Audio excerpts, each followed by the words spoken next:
Hey everyone, today I'm super excited to test out a brand new Sony 16-25mm F2.8 G lens, and I pair it with the ultra compact high-res Sony A7C R.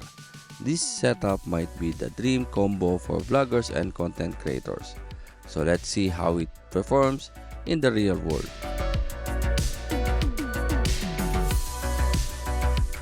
This lens offers an ultra-wide 16mm to a natural 25mm zoom range, perfect for everything from wide landscape to tighter street-style shots. And with the constant f2.8 aperture, you're getting solid low-light performance and creamy background blur.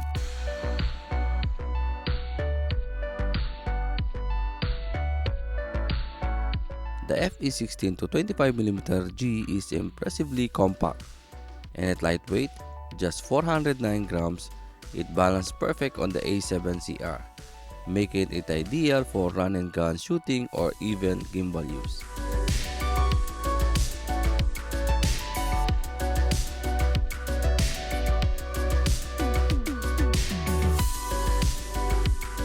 Autofocus is fast, silent, and accurate, especially with Sony real-time eye autofocus.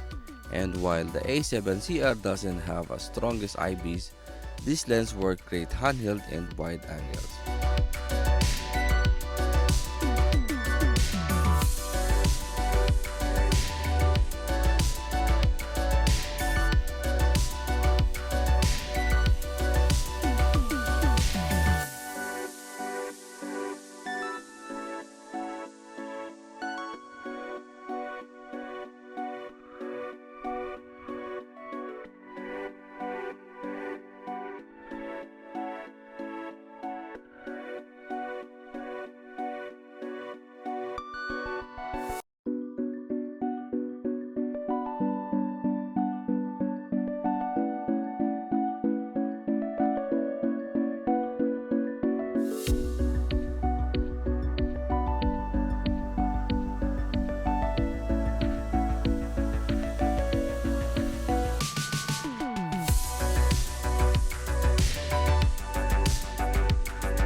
Image sharpness is excellent across the frame. Even wide open at f2.8, chromatic aberration and distortion are well controlled too.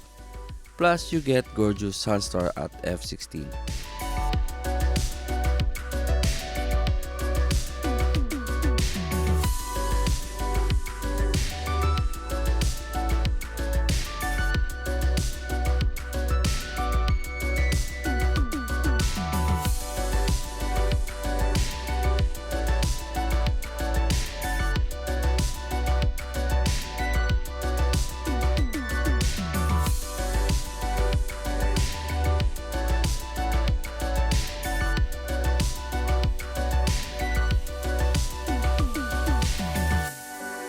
So, is the Sony 16-25mm f2.8 worth it?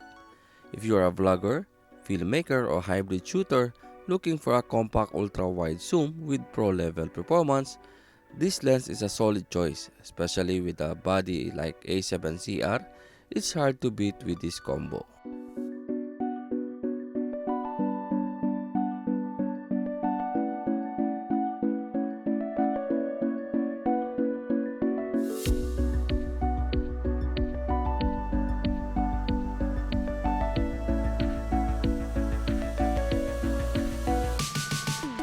Thanks for watching. Don't forget to like, subscribe, and let me know in the comments. What would you shoot in this lens? See you in the next one. If you like our background music, check the audio. These platforms offer tons of background music and sound effects, perfect for your video, if you are content creator or filmmakers. Check the audio. They have these two cool AI, the Link Match and the Hans AI. Easy to use, and you will get the best music that's perfect for your content. If you want to avail the 70% off, please check the link on the description on this video and use my promo code to avail the 70% off on Audio Pro for 1 year. And if you are searching for a film emulation, check this Dehancer. They have a film emulation set that brings your photo and video film look and nostalgic effects.